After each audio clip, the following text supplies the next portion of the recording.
So I'm Councillor Chris.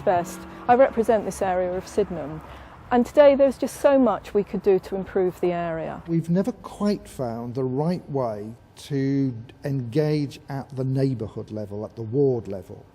And that's what this is attempting to do, and we're doing it in a very different way to what we've ever done before in Lewisham. We're working on local assemblies across 18 wards, so it's very exciting to engage local people in local priorities.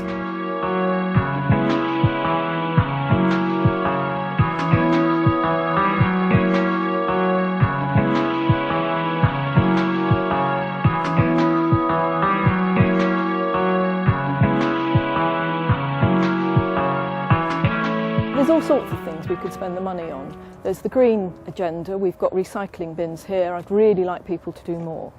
There's getting rid of the graffiti. It would be great if we could have a graffiti wall so that young people can really express themselves.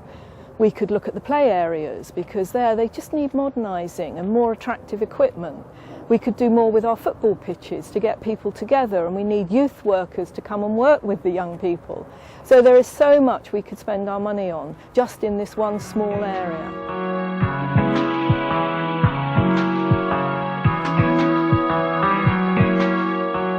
Each of the assemblies will be made up of representatives from local voluntary organisations, but more importantly maybe is to involve as many residents as possible. There's no point in allocating our money towards things that would be picked up by mainstream council funding anyway. We want to put our 10k to things that the council is unlikely to pick up in mainstream funding.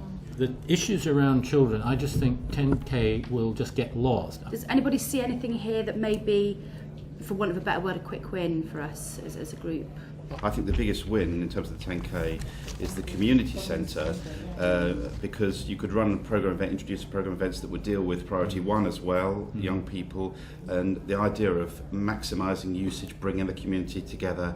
You could actually do something about that with 10k. Well, this is the kind of community centre that the group's decided to spend money on.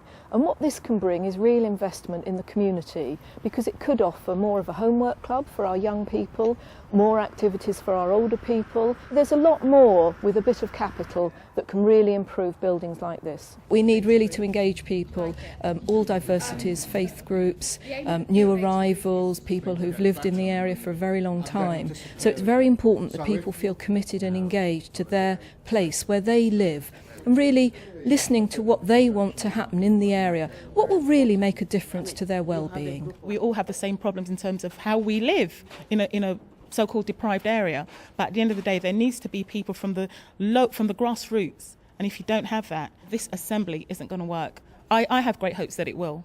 When you get a group of residents together talking about real issues in their area, that common themes emerge, and you suddenly find that you're not alone, and the kind of things that you've been concerned about, other people are concerned about as well.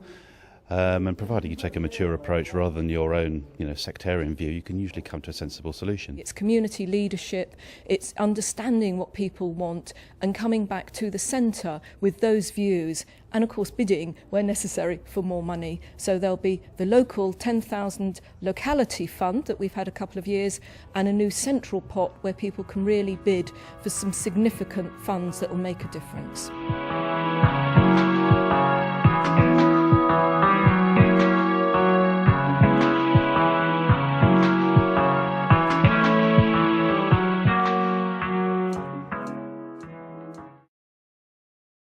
From now